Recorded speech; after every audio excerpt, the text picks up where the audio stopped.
Mrs. Sunita from Trivandrum. Yeah. So we are on the way to attend the program today. So I don't know what time the program will be finished.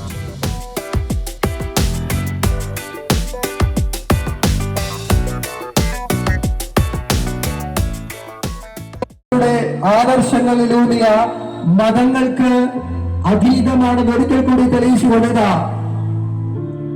സമാധാനത്തിന്റെ ചിഹ്നമായ വെള്ളരിപ്രാവിനെ അന്തരീക്ഷത്തിലേക്ക് ഉയർത്തിവിട്ട വിശിഷ്ടാതിഥികൾ നമ്മുടെ ഏകത പ്രഖ്യാപിച്ചിരിക്കുന്നു.